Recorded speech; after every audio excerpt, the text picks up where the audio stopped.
اللہ اکبر۔ حدیث پاک میں آتا ہے اللہ کے سچے رسول صادق و مصدوق مصطفیٰ کریم رؤوف الرحیم صلی اللہ علیہ وآلہ وسلم فرماتے ہیں جب مرنے والا مرتا ہے اس کے پاس فرشتہ آتا ہے اور آنے کے بعد کہتا ہے السلام علیکم ورحمۃ اللہ وبرکاتہ۔ پیارے ناظرین کیسے ہیں آپ؟ امید کرتا ہوں آپ سب خیرت و عافیت سے ہوں گے۔ پیارے ناظرین میں آج آپ کے سامنے سید امین القادری صاحب کا ایک بہت ہی ضروری اور بہت ہی خاص بیان لے کر حاضر ہوا ہوں۔ اس بیان کو اور آپ نے پلے کیا ہے تو اس ویڈیو کو آپ آخر تک ضرور دیکھ کر جائیں۔ انشاءاللہ اس بیان کو سننے کے بعد آپ کو ایمان تازہ ہو جائے گا۔ بہت ہی پیارا بیان ہے۔ اور پیارے ناظرین اگر آپ ہمارے چینل پر نئے تو ہمیں سبسکرائب کر کے جڑ جائیں۔ میں یہاں پر آپ کو اچھے اچھے بیانات سننے کے لیے لاتا رہتا ہوں۔ آئیے آج کے اس بیان کو شروع کرتے ہیں۔ اللہ اکبر۔ حدیث پاک میں آتا ہے اللہ کے سچے رسول صادق و مصدوق مصطفیٰ کریم رؤوف الرحیم صلی اللہ علیہ وآلہ وسلم فرماتے ہیں جب مرنے والا مرتا ہے اس کے پاس فرشتہ آتا ہے اور آنے کے بعد کہتا ہے جب اس کی روح نکل رہی ہوتی ہے، بہت گھمنڈ ہے انسان کو اپنی طاقت پر، بہت گھمنڈ ہے انسان کو اپنی شہرت پر، بہت گھمنڈ ہے انسان کو اپنے مال پر، بہت گھمنڈ ہے انسان کو اپنے نسب پر، بہت گھمنڈ ہے انسان کو اپنے علم پر، بہت گھمنڈ انسان کو اپنے حسن پر، او اپنے علم و حسن اور طاقت حسب نسب پر غرور کرنے والوں، ایک وقت وہ آئے گا جب موت کا فرشتہ اللہ اکبر روح کو شکنجے میں جکڑ کر کے جسم سے روح کا تعلق توڑ رہا ہوگا۔ اس وقت ایک دوسرا فرشتہ آگے کہے گا اپنی طاقت پر گھمنڈ کرنے والے کہاں گئی تیری طاقت؟ اس وقت تو کیسے بے بس پڑا ہوا ہے، کیسے بے بس پڑا ہوا ہے؟ اپنی زبان کو چرچر چلانے والے آج تیری زبان کام نہیں کر رہی ہے، آج تیری زبان تو کیسا بے بس ہے، اس وقت تیری بے بسی کیسی ہے؟ اللہ اکبر۔ اور اس کے بعد پھر کہتا ہے اللہ اکبر، کہاں گئے تیرے دوست، کہاں گئے تیرے یار؟ کون ہے؟ کون ہے؟ انسان دوستوں کے لیے ٹائم نکال رہا ہے، اللہ کے لیے نہیں نکال رہا ہے۔ انسان کو دوستوں کی رضا اور ناراضگی کا خیال ہے، اللہ کی رضا ناراضگی کا خیال نہیں۔ اور جب اس کو کفن پہنایا جا رہا ہوتا ہے اس وقت فرشتہ کہتا ہے جو مال تو نے جمع کیا تھا کہاں گیا تیرا مال؟ حلال و حرام میں تمیز کے بغیر جو مال تو نے جمع کیا تھا کہاں ہے وہ مال؟ بتا کہاں گیا وہ مال؟ یہی ہے نا آج مال مال مال مال میں ڈوبے، سب چھوڑ کے جانا ہے۔ میں تو لوگوں کو کہتا ہوں میرے بھائی مال کماؤ بھی، جماؤ بھی، انجوائے بھی کرو، مگر آخرت کو مت بھولو۔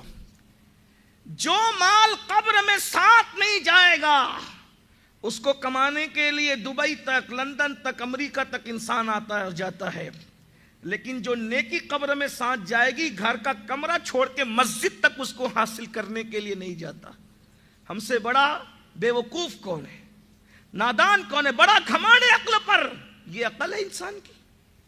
جو بچوں کے لیے چھوڑ جانا اس کے لیے ساتھ ساتھ سمندر چھلانگ کر جا رہے ہیں پیسہ کمانے، اور جو قبر میں نیکی جانے والی ہے اس نیکی کو کمانے کی کوئی فکر ہی نہیں ہے۔ غور تو کریں، ہم سے زیادہ غافل کون ہے؟ کفن پہناتے وقت فرشتہ یہی تانا دے گا کہاں گیا تیرا مال؟ بہت مال جمع ہے نا، کوئی لے گیا، اور جو لے گئے ان کو کوئی فائدہ بھی پہنچا سکتا ہے مال؟ کیا فائدہ پہنچا سکتا؟ سوچو، مال کمانے کے لیے منع نہیں کیا جا رہا ہے، مال جمانے کے لیے بھی منع نہیں کیا جا رہا۔ الحمدللہ ہم تو صوفیہ کے غلام ہیں۔ محمود غزنوی جیسے بادشاہ کو شیخ ابو الخرقانی جیسے لوگ قرضہ دیا کرتے تھے۔ ہمارے یہاں مال کمانا اور جمانا کوئی بری بات نہیں ہے۔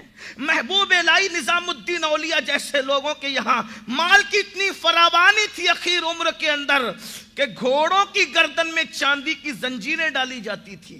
حضور غوث پاک کے یہاں مال کی اتنی فراوانی تھی کہ روزانہ نیا لباس پہنتے تھے اور لنگر پھر اور ساری چیزیں، لیکن مال کمانے جمانے پہ مجھے کوئی اعتراض نہیں ہے، لیکن ہم نبی سے لے کر کے غوث تک، غوث سے لے کر امام اعظم تک ہمارے یہاں تو کوئی ہمیں غریب نظر ہی نہیں آتا۔ یہ ایک الگ عنوان ہے، میں کوئی بات اس پہ نہیں کروں گا، لیکن جو عنوان ہے اس پہ بات کرنا چاہتا ہوں۔ وہ مال قبر میں جائے گا کیا؟ مجھے بتائیں، ہم نے کوئی نیکی کے لیے کچھ کیا؟ کیا کیا؟ 5 وقت کی نماز پڑھ کے صرف کام نہیں بننے والا جب تک ہم گناہ سے نہ بچیں۔ یہ کیسی نماز ہے کہ 5 وقت کی نماز بھی پڑھ رہے، موبائل کے اندر گندی پکچر بھی بھری ہوئی ہے۔ موبائل کے اندر قرآن بھی ہے، موبائل کے اندر گندی پکچر بھی ہے. غور تو فرمائیں. ابھی میں اس کے جواز اور عدم جواز کا کوئی بات نہیں کر رہا ہوں، میں صرف یہ پوچھنا چاہتا ہوں کہ مجھے بتائیں، موبائل کے اندر گنبد خضرا کی تصویر بھی ہے، موبائل کے اندر ہیرو کی تصویر بھی ہے، کیا ہے؟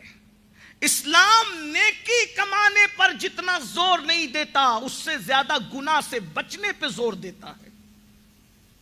اسلام کے نزدیک سب سے زیادہ گناہ سے بچنا اہم ہے. کیوں؟ جو گناہ سے بچے گا وہ نیکی ہی کرے گا، بلکہ گناہ سے بچنا خود بہت بڑی نیکی ہے. آج گناہ سے بچ نہیں پا رہے، ڈوبے ہوئے ہیں. تو بہرحال اب قرآن کی تلاوت کرنے والے تو دنیا سے چلے ہی گئے، وہ چند انگلیوں پہ گن سکتے ہیں. اور ہمیں یہ کہ ہم قرآن چھوڑ دیں گے اور حضور ہماری شفاعت کریں گے. میں تو اپنی قوم سے صرف اتنا کہنا چاہتا ہوں، حضور کی شفاعت یاد رہ گئی، حضور کی شکایت کیوں یاد نہیں ہے؟ کیونکہ اللہ کے رسول علیہ السلام نے جہاں شفاعت کی حدیث بیان کی، وہیں شکایت کی حدیث بھی بیان کی. تصویر کا ایک رخ دیکھا، دوسرا رخ نہیں دیکھا. محشر میں حضور شفاعت کریں گے، ضرور کریں گے، تو شکایت بھی کریں گے. آقا فرماتے ہیں ان لوگوں کی میں شکایت کروں گا، اللہ یہ میری وہ قوم ہے جس نے قرآن کو چھوڑ دیا تھا. شفاعت کرنے والا جب شکایت کرنے پر آ جائے تو جنت میں کون لے جائے گا؟ ذرا اس پر غور کر لیں. ہم نے قرآن نہیں چھوڑ دیا، قرآن مقدس کی تعلیمات کو فراموش نہیں کر دیا. تو عرض یہ کر رہا تھا، مرنے کے بعد پھر مرحلہ ہے. اب میں جلدی سے چل رہا ہوں. مرنے کے بعد مرحلہ ہے قبر کا. یہ ہے سفر آخرت جس سے ہم سب کو گزرنا، اس سے انکار ہی کسی کو نہیں. قرآن کہتا ہے اینما تکونوا یدرککم الموت ولو کنتم فی بروج مشیدہ. اگر تم مضبوط قلعوں میں جا کے چھپ جاؤ، تمہیں وہاں بھی موت آ کر کے رہے گی. موت سے چھوٹ.